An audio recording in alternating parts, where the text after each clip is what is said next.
Broadcast is now starting. All attendees are in listen-only mode.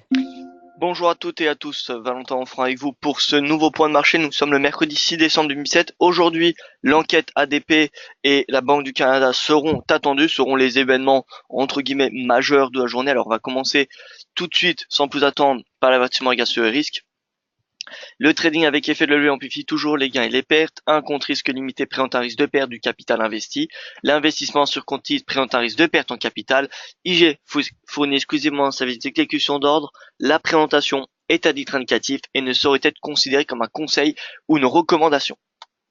Résumé des séances américaines et asiatiques accompagné de l'actualité que je vais vous commenter. Alors le DXY a gagné un petit peu de terrain, on a eu un fort repli des marchés actions. On a eu alors hier un rééquilibrage du marché, on a eu un retour sur les valeurs technologiques étant donné que le Sénat avait proposé une modification dans le texte de la réforme fiscale qui au début, lorsque cette réforme a été votée au Sénat vendredi soir, eh bien euh, affecter un peu plus les secteurs techno et cette modification, comment dire, permet de ne plus, enfin, de ne plus accentuer la perte sur les secteurs technologiques, mais plutôt sur, et bien sur l'ensemble du marché. Donc, au lieu que le marché prenne des bénéfices que sur les valeurs techno, on a eu un rééquilibrage. Les financières, on peut voir hier, ont sous-performé. C'est ça qu'il faut comprendre. Alors qu'ils sous-performaient depuis le début de semaine, on a le dos qui est baissé, qui a baissé, pardon. Le Nasdaq qui avait progressé dans le vert au début de la séance américaine a finalement clôturé dans le rouge. Le S&P, bien écoutez, c'est pareil. Les rendements obligataires américains perdent du terrain.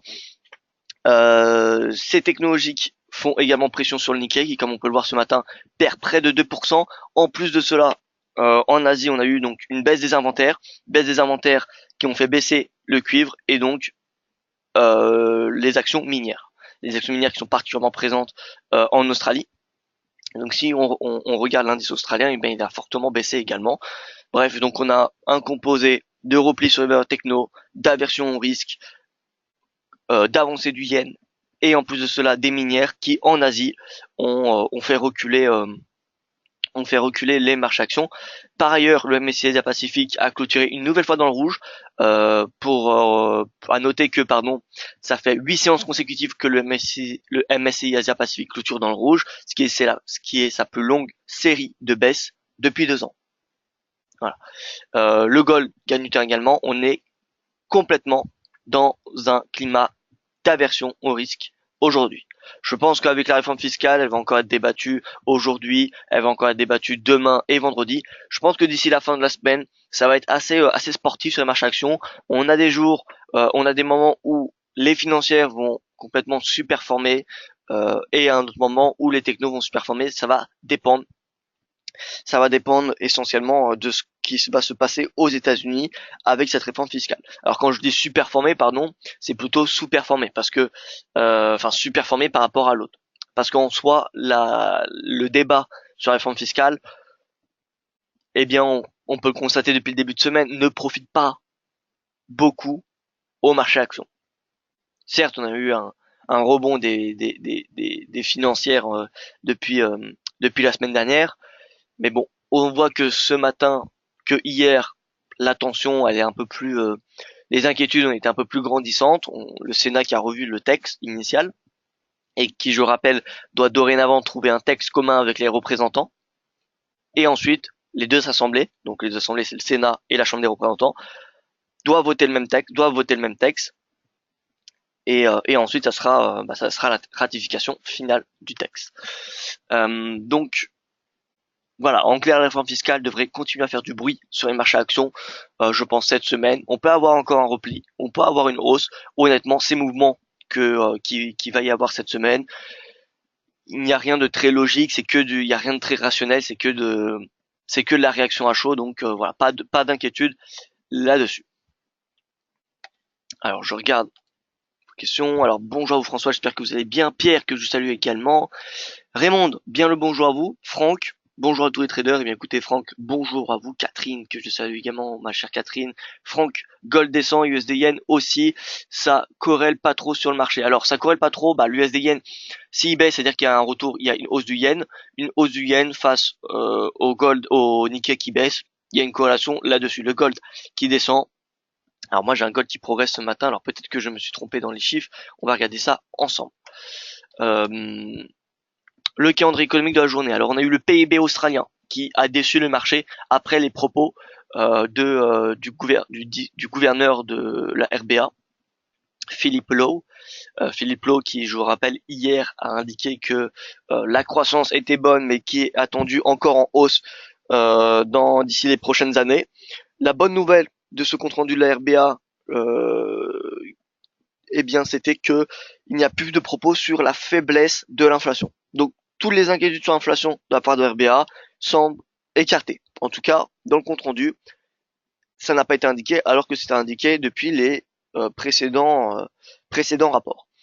Donc maintenant, les points d'interrogation en Australie, c'est la croissance. Certes, elle est bonne, mais la RBA voudrait une croissance un peu plus élevée.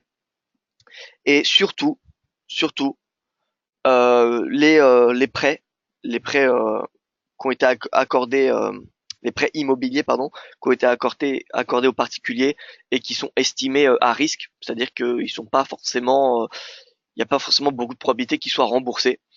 Donc voilà, ce taux de de prêts potentiellement non solvables est attendu à la baisse. C'est pour ça que la politique monétaire de l'RBA reste accommodante. Bref, on a l'AUD qui a déçu le marché avec son PIB. 9h15, nous aurons l'IPC, l'inflation suisse, qui sera particulièrement importante parce que la principale inquiétude, composante qui justifie la politique monétaire de la Banque nationale suisse, c'est l'inflation qui est trop faible. Viendront ensuite les indices PMI allemands. L'enquête ADP, la fameuse enquête ADP à 14h15. Alors qu'est-ce que c'est l'enquête ADP? C'est simplement une enquête sur le marché de l'emploi. ADP, c'est une société privée qui regroupe à peu près 20% des contrats privés aux États-Unis. 20%, c'est pas 100%. C'est pour cela qu'il n'y a pas forcément de corrélation entre l'enquête ADP et le rapport NFP, qui sera publié vendredi. Donc l'enquête ADP peut très bien être en création d'emploi supérieure au consensus, alors que le NFP ne le soit pas. Voilà, c'est tout à fait possible. 16h, la décision des taux de la Banque du Canada. Il n'y aura pas de discours, ce sera simplement un communiqué. Alors, la Banque du Canada, très intéressant.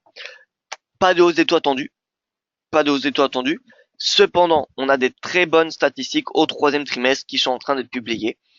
Des très bonnes statistiques après 2 hausses des taux qui ont eu lieu cet été. Donc des statistiques macroéconomiques qui sont bonnes, qui sont solides. Une économie qui est solide de manière générale au Canada. Le marché sur les swaps, quand on regarde les swaps, on a 50% de probabilité d'une hausse des taux de la Banque du Canada pour janvier 2018. La deuxième hausse des taux, si on revient un petit peu en arrière, la deuxième hausse des taux de la Banque du Canada qui était en début septembre, la probabilité sur les swaps était de 40%. Voilà, donc on a une probabilité de la Banque du Canada qui est en théorie mathématiquement d'une chance sur 2, mais ça reste quand même supérieur à la probabilité qu'il y avait en septembre, alors qu'en septembre, la Banque du Canada avait relevé son taux directeur. Donc voilà, les chiffres qu'on a, les bonnes statistiques macroéconomiques canadiennes et la probabilité d'une hausse des taux me fait penser que la Banque du Canada pourrait procéder à une troisième hausse des taux depuis le début de son durcissement de la politique monétaire au premier trimestre de l'année 2018, bien évidemment, et donc janvier ou mars. Janvier, février ou mars, pardon. Et donc voilà, ça sera tout pour la journée. Ensuite, nous aurons les fameux stocks de pétrole brut et voilà, ça sera déjà assez bien. Alors, on commence tout de suite par le Nikkei. Le Nikkei, j'ai rédigé un article hier. Pour ceux qui n'ont pas lu, je vous invite à le lire. Il fait état pas seulement du Nikkei, mais également la réforme fiscale. Il y a un peu du S&P, comme vous pouvez le voir. Regardez ici, le WTI, le secteur technologique et le secteur de l'énergie du S&P. Bref, pour comprendre pourquoi j'ai affiché tout cela, je vous invite à lire l'article. C'est pas que sur le Nikkei, donc ça peut être intéressant. C'est d'un point de vue sectoriel, qu'est-ce que c'est euh, pardon, réadéquation des portefeuilles. Pardon. Donc, pardon, le Nikkei, retour à la moyenne mobile à 50 jours, retour également au support sur lequel l'indice japonais avait rebondi à la mi-novembre. Techniquement, on est sur un niveau de prix intéressant. Maintenant, d'un point de vue fondamental, on est sur un timing au niveau de la réforme fiscale où le marché pourrait très bien encore prendre un -2, -3% à court terme, ou tout aussi bien marquer des nouveaux records. Voilà, donc d'un point de vue fondamental, je vous avoue que c'est un petit peu risqué. Maintenant, d'un point de vue technique, si on fait abstrait la réforme fiscale, parce que si on se focalise que sur la réforme fiscale, eh bien on ne traite plus et voilà, on ne fait plus rien. Donc voilà, après c'est à vous, c'est à chacun de prendre en considération les risques, faut en être conscient, faut pas les oublier. Mais voilà, on a la moyenne mobile à 50 jours, on a le support. Moi, tant que le support, tant que les 22 000 points ne sont pas cassés, disons que je reste haussier sur du court terme. Maintenant, si on a une clôture en dessous des 22 000, on pourra utiliser les Fibonacci. On prendra le plus bas de la tendance, le plus haut. Bon, 38 de sera atteint, on ira chez les 50%. En plus de cela, on aura le RSI qui aura cassé 50. Dans ce cas-là, ce sera également un signal baissier. Mais voilà, j'attends réellement que les 22 000, tant qu'ils tiennent, eh bien, j'ai plutôt une opinion aussi. En tout cas, je pense que l'achat sur 22 000 peut en valoir la peine. Voilà. Mais pour ceux qui sont un peu plus défensifs, on peut attendre la fameuse jambe de hausse, comme ici par exemple. On peut attendre la fameuse jambe de hausse avant de procéder à un achat. C'est tout à fait possible également. Alors, je passe. On va commencer par les marchés. Alors, je regarde vos questions et on va voir ensemble sur quoi nous allons commencer. Alors, bonjour à tous, ceux qui viennent nous rejoindre. Bonjour Brigitte. Bonjour mon cher François. DAX en 1 heure, drapeau sorti par le bas, mais attention, risque de rebond. Que disent les points pivots? Merci. Alors, risque de rebond. Alors, j'ai pas regardé le DAX d'un point de vue fondamental, au vu des clôtures à Wall Street, au vu de ce qui se passe à la séance asiatique ce matin, ça m'étonnerait qu'on ait un rebond sur le DAX ce matin. Honnêtement, sur les indices européens, faut plutôt s'attendre à une baisse. On a l'euro-dollar qui est neutre, on a le gold bon, qui est haussier, ça c'est bien. Néanmoins, on a les rendements obligataires américains qui se détendent, qui se contractent, excusez-moi. Nous avons la réforme fiscale qui est toujours en point d'interrogation et nous avons la version risque matérialisée par la progression du yen et du gold.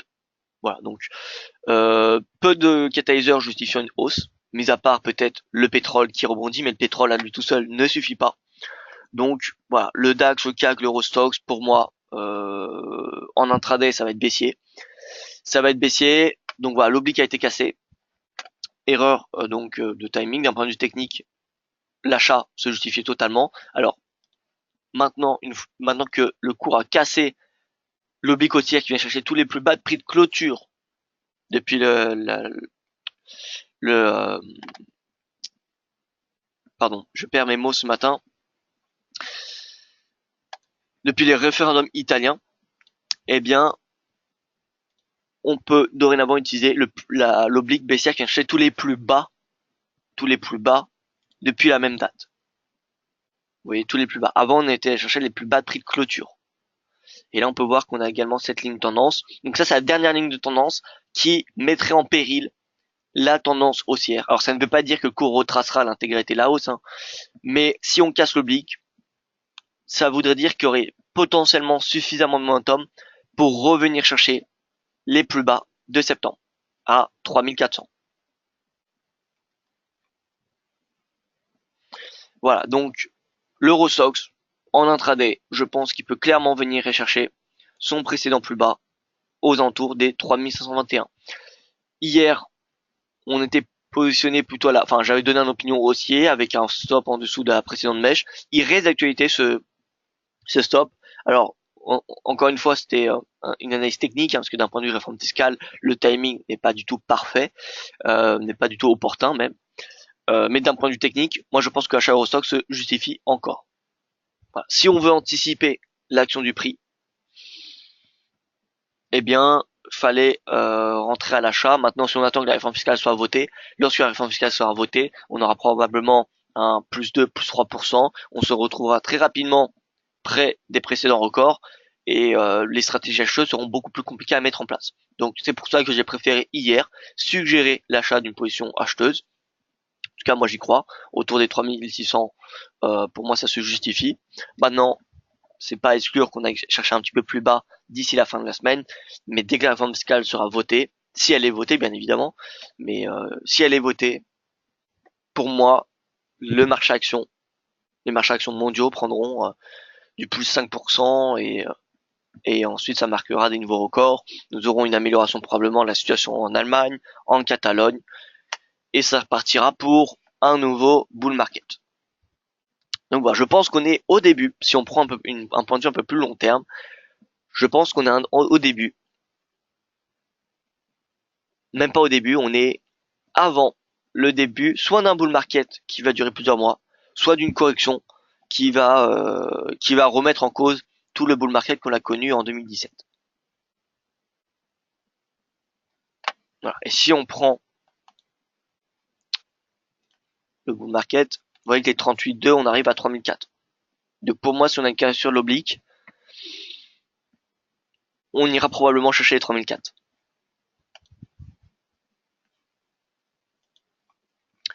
Donc voilà pour ce qui est de l'Eurostoxx. Le CAC pareil, retour. Bon, là le retour il a 5003.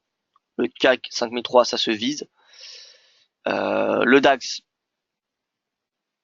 là on est sur un niveau de support 12 850.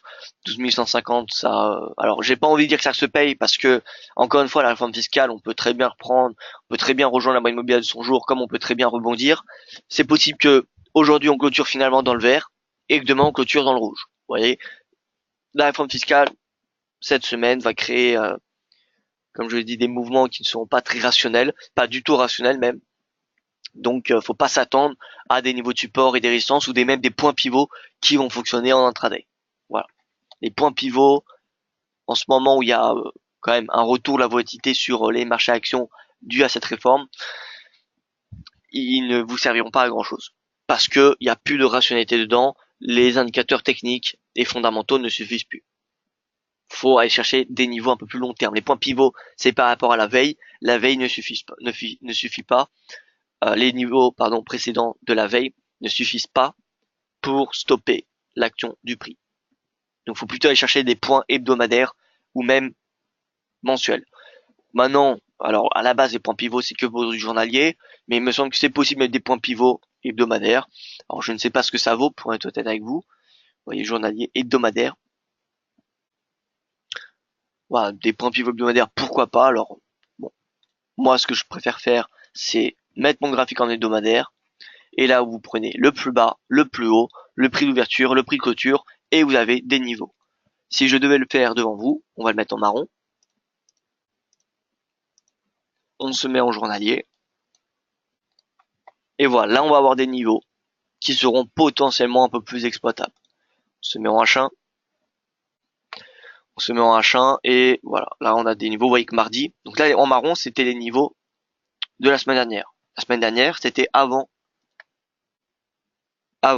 cette ligne que nous ne voyons pas bien du tout. Voilà. Donc les niveaux en marron ont été tracés grâce aux données d'avant cette ligne verticale. Et vous pouvez voir que mardi, vous voyez qu'on a, bon, c'est pas au pips près, mais on peut voir qu'on a des niveaux de fluctuation proches de ces pivots entre guillemets. Donc voilà. Et vous pouvez également utiliser le mensuel. Donc au lieu d'utiliser le marron, on va utiliser par exemple le bleu marine. Bleu marine. Et là, on va avoir ce niveau-là. Ce niveau-là. Bon, ça fait beaucoup, hein. Je vous l'accorde, ça fait beaucoup. Et on va se mettre en 1 heure. Et vous voyez qu'en 1 heure, on a également ces pivots-là. Là, on va avoir une forte zone de résistance. Pourquoi? Parce que c'est un niveau mensuel et un niveau hebdomadaire. Donc là, pourquoi pas ce niveau qui est égal à 12 150, encore une fois, plus un seuil psychologique. Donc 12 150, ça peut être intéressant. Mais bon, encore une fois, avec la réforme fiscale, honnêtement, on peut très bien casser les 12 150 et demain le réintégrer et revenir chercher les 13 000. Donc voilà, j'ai envie de dire, soyez prudents avec ces niveaux tout de même. Ce serait mon conseil de la journée.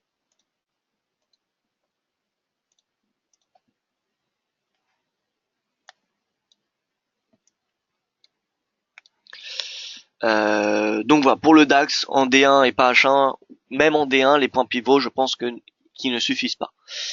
Utiliser de l'hebdomadaire ou du mensuel, plus il y a de la volatilité en fait. Ce qu'il faut savoir, c'est que plus il y a la volatilité, moins les niveaux de support et résistance sont fiables. Chez DailyFX, de 2011 à 2013 ou 2014, nous avons lancé un robot donc en back office, enfin, qui n'a pas été public, un robot qui avait la même stratégie de range trading, un qui fonctionnait, c'était la même, hein, un qui fonctionnait pendant la séance asiatique sur l'euro-dollar et un l'euro-dollar pendant la séance européenne et américaine. Et étant donné qu'il y a moins de volatilité sur la séance asiatique sur l'euro-dollar, c'est évident, parce que l'euro, monnaie européenne, le dollar, monnaie américaine, donc c'est normal qu'ils soient un peu moins échangés. Eh bien, sur cette paire, les stratégies de range trading, le robot gagnant, était gagnant en séance asiatique, mais était perdant pendant la séance européenne américaine. Pourquoi? Parce que pendant la séance européenne américaine, il y avait beaucoup plus de volatilité sur cette paire, et donc forcément les supports résistance fonctionnaient étaient beaucoup moins fiables. Donc voilà, il y a une relation entre volatilité et support résistance. Plus il y a de volatilité, moins les supports résistance seront efficaces. Là, on est dans une période, certes, on parle du VIX qui est bas, etc., mais on peut voir qu'il y a des mouvements assez brusques sur les marchés actions. D'ailleurs, si on regarde le VIX, il me semble que le VIX n'est pas si bas que cela depuis ces dernières séances. Bon, il n'est pas inquiétant, mais il n'est pas non plus assez plus bas qu'on avait connu il y a un mois, pardon. Donc on a une volatilité qui augmente, donc les niveaux de support résistance, il faut aller chercher des niveaux avec une unité de temps supérieure. Voilà, des niveaux journaliers horaires, faut les oublier, même pour de l'intraday.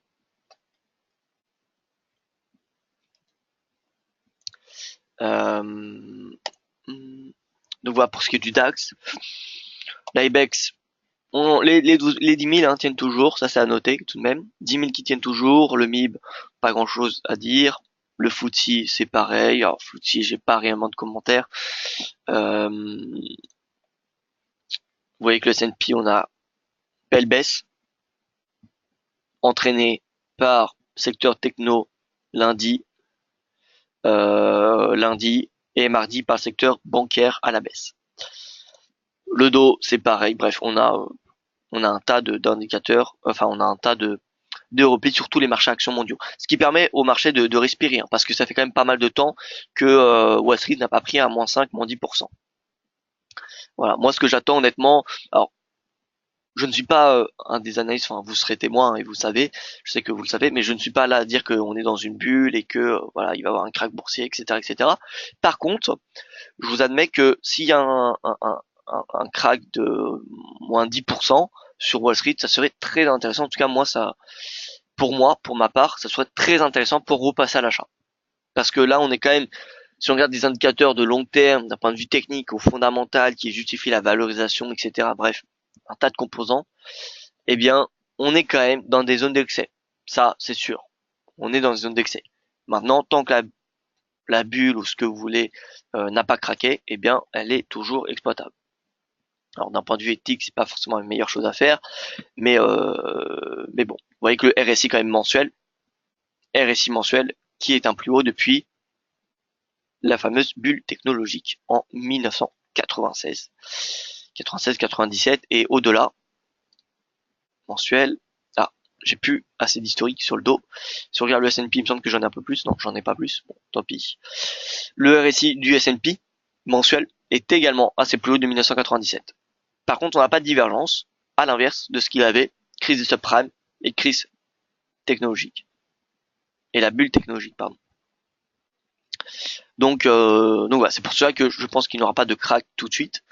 Mais en tout cas, s'il y en a un, personnellement, ça pourrait être intéressant. C'est mon opinion. On passe sur le FX.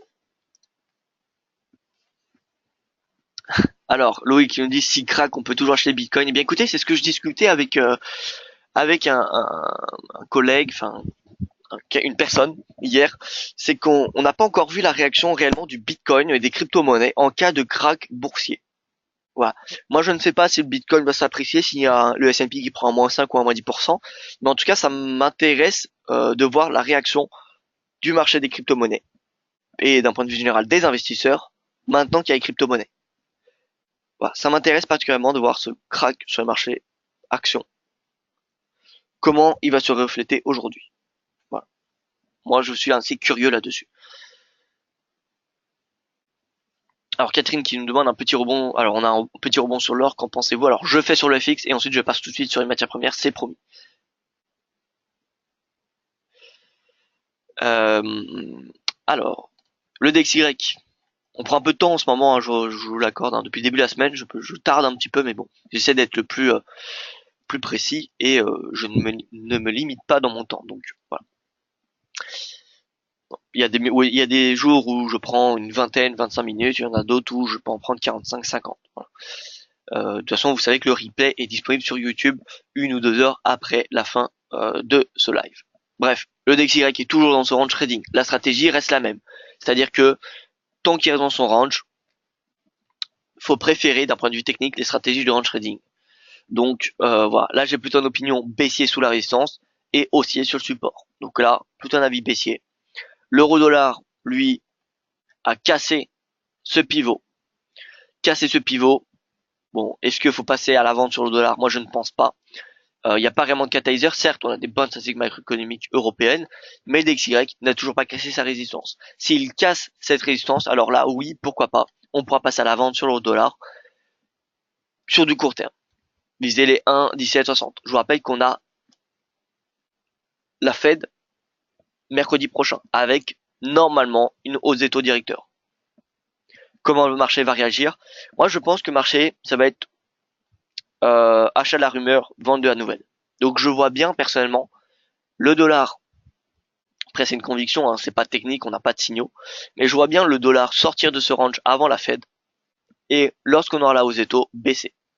À l'image de ce qu'on a eu sur le gold lors des dernières hausses des taux. Mis à part en juin. Juin, on avait eu la hausse des taux à ce moment-là. Où là, c'était baissier sur l'or et haussier sur le DXY. Mais si on regarde en mars, le 15 mars,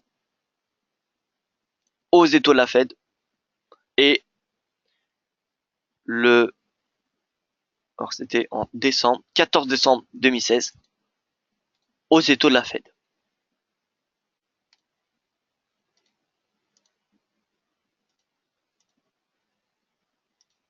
Voilà, donc là on a les 3 dernières hausses des taux de la Fed. Celle de décembre, il y a une raison pour laquelle je justifie la baisse du gold ici. Enfin, que je peux trouver comme raison pourquoi le gold n'a pas progressé à ce moment-là. Tout simplement parce que cette hausse des taux n'était pas pricée par le marché. Cette hausse en juin n'était pas pricée par le marché. Alors que là, pour la hausse des taux de décembre, on est dans la même configuration qu'un mois plus tôt. C'est-à-dire que le marché, je vous rappelle, en 2016, fin d'année 2016, pricé depuis le mois de septembre la hausse des taux de décembre. Donc on avait déjà le marché qui avait intégré au prix. Et là, je vous rappelle que pour cette hausse des taux de décembre de cette année, ça fait maintenant également depuis le mois de septembre, que le marché anticipe la hausse des taux. Donc, on aura cette hausse des taux. Personnellement, ma conviction est que le cours de l'or va en profiter pour rebondir. Maintenant, c'est la pure spéculation. Il n'y a pas de signaux techniques là derrière, mais c'est en fonction de ce que j'ai vu ces 12 derniers mois, que ça me permet de construire cette opinion.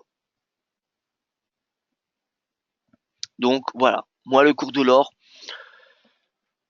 certes on est en baisse, on va probablement encore baisser avant la Fed, mais je ne serais pas du tout surpris si le cours de l'or vient chercher 1 300 $ d'ici la fin du mois de septembre, d'ici la fin du mois de décembre. Voilà. Même si en théorie la hausse des taux de la Fed, normalement, se ferait pression sur l'or, etc., etc. Oui, mais on le voit, le marché est de moins en moins rationnel. Et on regarde donc d'un point de vue sur le dollar, décembre, mercredi 14 décembre, le 15 mars et le mois de juin, 15 juin. Voilà. Au final, vous voyez que même sur l'or, pardon, même au mois de juin sur le DXY, ça n'a pas réellement suffi. Voilà, donc moi personnellement en termes de probabilité, même s'il y a une hausse des taux de la Fed, l'achat gold se justifie, l'achat euro, pourquoi pas. Pourquoi pas. Même si bon, je m'exposais pour les 1,15 il y a de cela un mois. Voilà, en revenant sur un graphique un peu plus long terme, en regardant le cours de l'or, comment il s'est apprécié avec les hausses des taux, en superposant la situation d'il y a un an à aujourd'hui, on retrouve un peu la même chose. Et il y a un an, l'euro rebondissait, le gold rebondissait après la hausse des taux de décembre. Donc voilà. Alors je reviens sur le FX, excusez-moi pour cette petite aparté.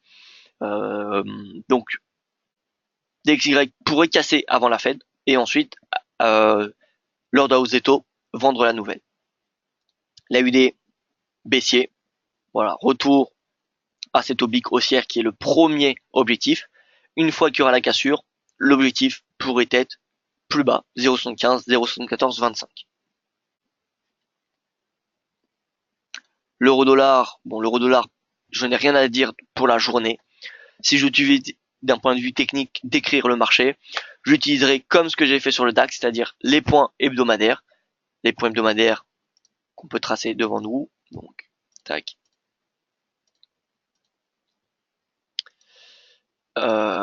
Et voilà, donc là, on va avoir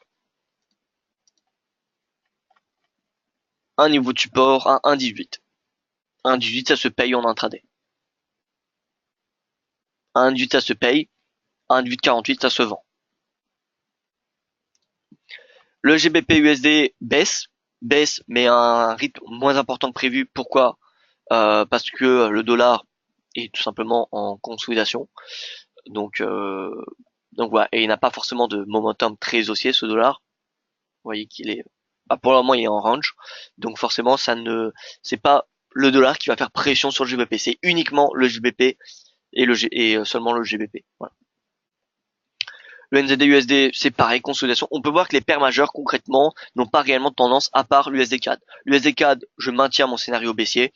Encore une fois, pour moi, la Banque du Canada procédera à une hausse des taux au premier trimestre 2018. On a, d'un point de vue macroéconomique, des très bonnes statistiques canadiennes qui ne sont pas affectées par les hausses des taux, alors que la Fed, on a l'indicateur de l'inflation qui inquiète depuis maintenant plus de 6 mois les membres de la Fed et le marché. Voilà. Alors qu'au Canada, on n'a pas cela. Donc au Canada, moi je pense d'un point de vue macroéconomique, l'achat se justifie. Néanmoins, c'est pas forcément la meilleure paire à vendre pour acheter le dollar CAD. Face au CHF, face à la UD, encore une fois, c'est des devises qui sont peut-être beaucoup plus intéressantes. L'USD Yen replie, bon, pas grand chose à dire sur l'USD Yen. Hein. On est toujours inscrit dans cette oblique baissière.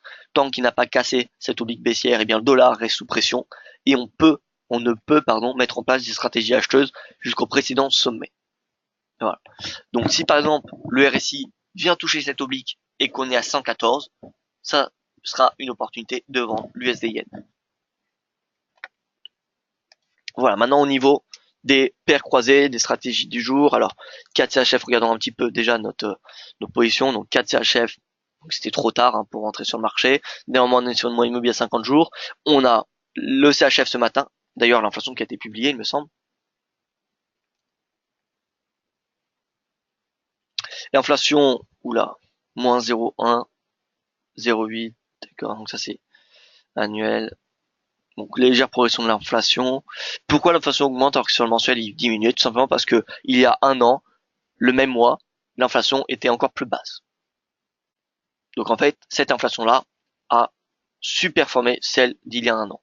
Donc voilà, et a superformé a priori de 0,1 point. Parce que quand on regarde la différence, 0,8, 0,7. Donc probablement que l'IPC mensuel du mois de novembre 2016 était de 0,2. Au niveau harmonisé, vous voyez qu'on n'a pas grand chose, on n'a pas réellement une amélioration de l'inflation, on a, oui, une très légère hausse. Mais bon, de là à dire qu'on a une amélioration, en tout cas pas au mois de novembre. L'inflation a augmenté simplement parce que elle est un peu mieux que ce qu'on avait il y a un an. Donc le cas de CHF, bon bah c'est haussier. Pourquoi pas acheter à ce niveau de prix. Regardons un petit peu les niveaux qu'on peut utiliser, qu'on peut exploiter. Mensuel. D'un point de vue mensuel, on a un niveau ici. Vous voyez qu'on est assez loin quand même. Avec là ici, on a un parfait stop, mais d'un point de vue ratio risque-rendement, je doute qu'il soit optimal. Si on met un stop ici, on a 147 de risque pour 111, 190. Ça dépend où vous voulez chercher votre objectif. Mais clairement, si on achète maintenant comme un stop en dessous du précédent plus bas et qu'on vise aux environs des sommets, on aura un ratio risque-rendement de 1. Moi, ça m'intéresse pas beaucoup, donc c'est pour ça que je le mets de côté et que là des cadres, par contre, là des cadres, voilà, on a toujours la stratégie baissière jusqu'à 0,94 80, pardon. 0,94 80 stratégie baissière. Alors j'ai des questions. Bonjour, une fin d'année tranquille, pas vraiment. Pensez-vous que pour Noël on peut avoir un rebond avec la Fed? Alors un rebond, ça dépend un rebond de quoi? Un rebond du gold et de l'euro, comme je l'ai dit, oui, pourquoi pas. Maintenant, comme vous savez, après la Fed, à partir du 22 décembre, les institutionnels seront en vacances, donc faut pas s'attendre à des mouvements la dernière semaine de décembre. Là, concrètement, on a 2 semaines et demie encore où il y aura potentiellement des mouvements. Sinon, après ces 2 semaines et demie, le retour des volumes se feront le 8 janvier. Voilà, donc pendant ces 2 semaines et demie, oui, il peut y avoir des mouvements. Les différents facteurs, c'est la réforme fiscale, encore une fois, la coalition, la formation d'une coalition en Allemagne et les élections Catalogne le 21 décembre. Voilà, donc on a ces facteurs-là, c'est ces 3 facteurs qui sont les 3 points d'interrogation sur les marchés et qui pourraient affecter tout aussi bien les marchés actions que le FX et en particulier le dollar et l'euro. Voilà, donc si par exemple on a la formation d'une coalition en Allemagne, ça va soutenir l'euro. Parce que pourquoi? Eh bien parce que les rendements obligataires américains, européens, comme vous savez, vont se contracter, ils vont baisser. Ça va faire augmenter le spread. Et si on a une augmentation du spread entre le 10 ans américain et le 10 ans européen, comme vous le savez, c'est au bénéfice de l'euro. Regardez ici.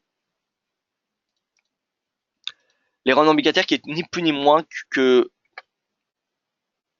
les conséquences d'une politique monétaire et de la politique domestique. Donc là, si on regarde le 10 ans allemand, donc là on a le Bund, le rendement du Bund. Il est quand même à un niveau quand même assez bas, 0,30. 0,30. Bon, on a eu du négatif l'année dernière, mais bon, faut pas le prendre en compte. Hein. Donc 0,30. Et si on fait le spread, donc on va mettre le spread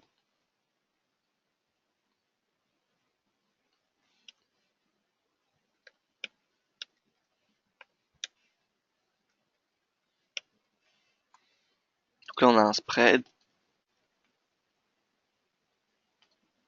et on va le mettre face à l'euro dollar. Mince.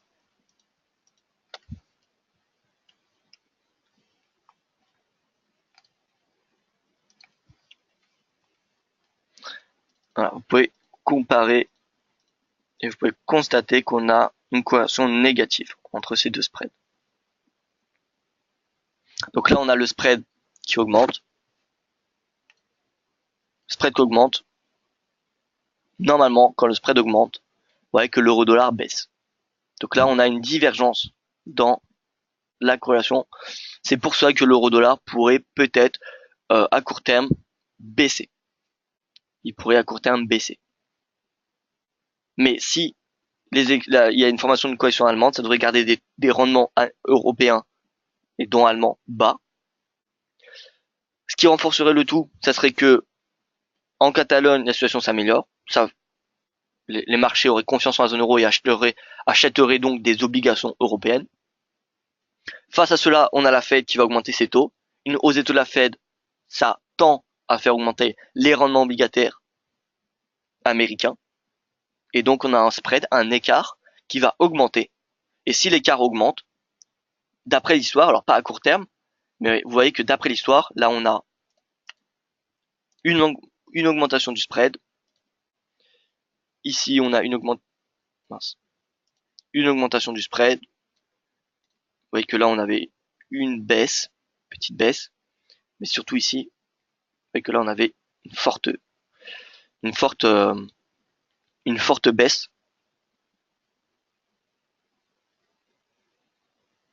Ah, pardon, excusez-moi, ici c'est le spread. Euh,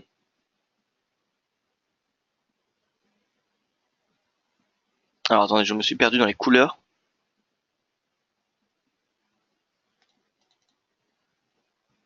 Alors oui, le marron c'est le spread, excusez-moi, et en noir c'est l'euro-dollar. Donc dès que le spread, excusez-moi, dès que le spread diminue, c'est bénéfique pour l'euro-dollar. Bref. Donc l'euro-dollar, personnellement, moi j'ai plutôt une perspective haussière sur du moyen long terme dans le cas où en Allemagne la situation s'améliore et en Catalogne également, malgré la hausse des taux de la Fed. Malgré la hausse des taux de la Fed. Voilà, donc mis à part le CAD, si vous avez déjà payé du CAD, quelle devise est intéressante? Alors nous allons voir ça ce matin. On peut même regarder plutôt sur notre fameux graphique qu'on a l'habitude de regarder. USD, euro.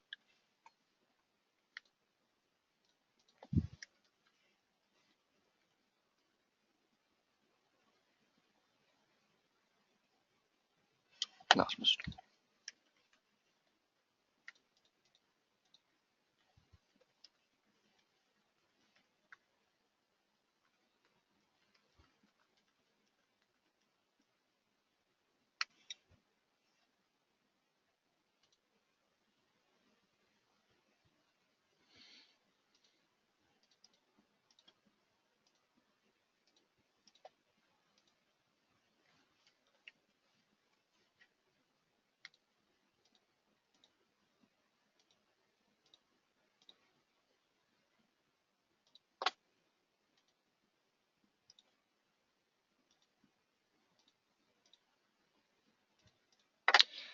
Ah, on va se mettre sur un mois déjà, étant donné que ça fait quand même un petit bout de temps qu'on n'a pas regardé ce graphique. Sur un mois, on peut voir que les leaders du FX, c'est quoi? C'est le GBP, le CAD, le GBP, le CAD, le yen, GBP, CAD, yen, le CHF qui perd du terrain.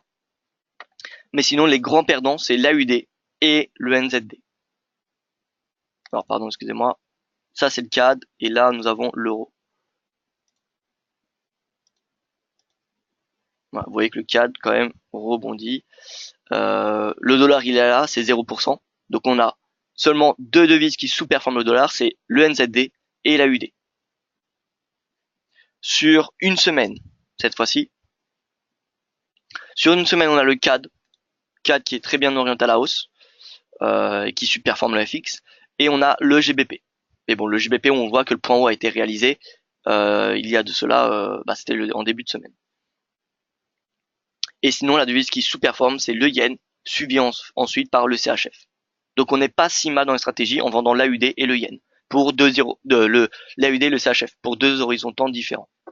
Voilà. Et je pense que le CHF a une perspective baissière encore assez intéressante sur du moyen terme. Donc AUD CHF, devise forte dans le GBP. Néanmoins, le GBP, comme on a pu le constater, il baisse depuis ses récents sommets, que ce soit sur un mois ou sur 5 jours. Donc, mis à part le CAD, alors quelle devise peut-on acheter? Pourquoi pas l'euro? Mais l'euro, comme vous savez, c'est corrélé négativement au dollar. C'est-à-dire que si je suis haussier sur le dollar à court terme, acheter la rumeur, vendre la nouvelle de la hausse des taux. Dans ce cas-là, ça devrait avoir un impact négatif normalement sur l'euro.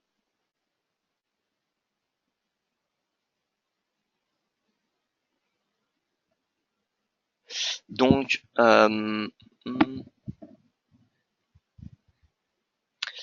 écoutez, je vois que CAD, CAD AUD, CAD CHF, AUD CAD et CAD CHF. Honnêtement, je vais pas vous donner d'autres, de stratégies sur une autre paire, étant donné que en regardant ce graphique, j'ai pas réellement d'inspiration. L'euro, comme je l'ai dit, corrèle négativement au dollar. Le dollar, bon, ça va être assez agité au vu de la Fed, mais bon, plutôt un avis haussier, légèrement haussier. La livre, prise de bénéfice après avoir rejoint ses plus annuels. Le NZD, sous pression, l'AUD sous pression, le CHF sous pression, le yen, pourquoi pas. Bon, le yen, ça voudrait dire qu'on mise sur une aversion pour le risque qui durerait sur du moyen terme. À court terme, pourquoi pas. Court terme, pourquoi pas. Donc si on se met sur 5 jours, le yen, comme vous pouvez voir, rebondit depuis son support ici. Le yen, face au CHF peut-être, sur un jour, comment en est-on? Le yen, GBP yen. Ah oui, on avait d'autres stratégies, GBP UD. Non, GBP UD c'était atteint. GBP CHF, donc cet objectif-là a été atteint. Maintenant, on a toujours l'objectif de moyen terme à 1,35 environ. Et donc le GBP yen, voyons voir à la vente à court terme, GBP yen. En intraday, pourquoi pas viser 150 GBP yen? Voilà, ça peut être une stratégie. L'objectif a été atteint, cet objectif-là avec d'accord, je l'accorde, une erreur, un problème dans le timing. Faut voir qu'on avait une stratégie acheteuse le 8 novembre. Au final, le point d'entrée optimal aurait été le 27, donc 3 semaines plus tard. 3 semaines plus tard, mais bon, au final, l'objectif a été atteint sans sans beaucoup de pertes.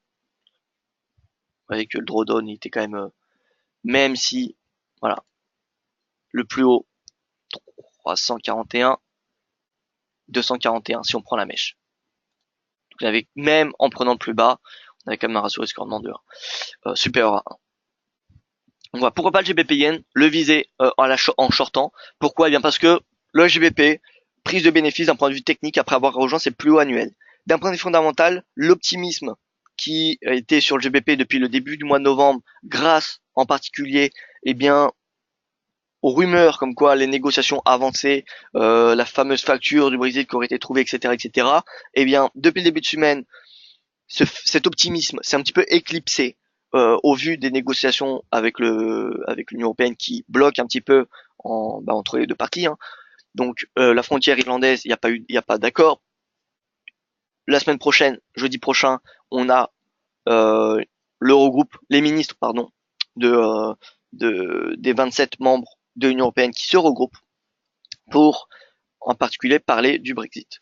Donc si Theresa May ne trouve pas d'accord sur la frontière irlandaise d'ici la fin de semaine, le GBP va accentuer sa prise de bénéfice et l'optimisme s'éclipsera totalement. Et dans ce cas, le GBP USD ira probablement revenir chez les 1,32, voire même plus bas, et surtout que l'euro GBP ira chercher 0,90. Voilà. Donc d'un point de vue technique, l'euro GBP c'est vraiment là, il y a pourquoi pas encore quelque chose à faire sur l'euro GBP. Moi, je pense, d'un point de vue technique, on est où? On est à ce niveau de prix, mettre un stop à ce support aux environs 0,8750. Ça fait quoi? Ça fait 70 pips de risque.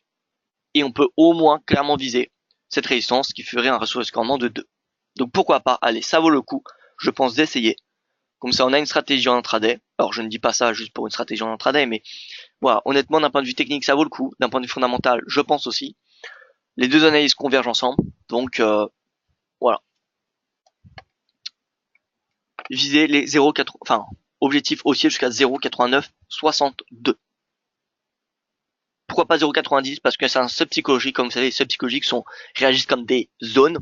Donc, si vous mettez par exemple un take profit à 0,90, ça nous est déjà arrivé, même dans ce webinaire, que on ait des stratégies en place et qui ne sont pas atteints à 1 pips près, 2 pips près ou 3 pips près parce que c'est un sub psychologique.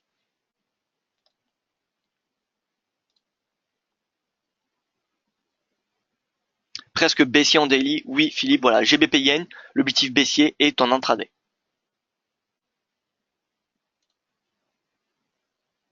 Voilà, écoutez, moi je n'ai plus rien à rajouter. On a fait un bon tour du marché, je pense.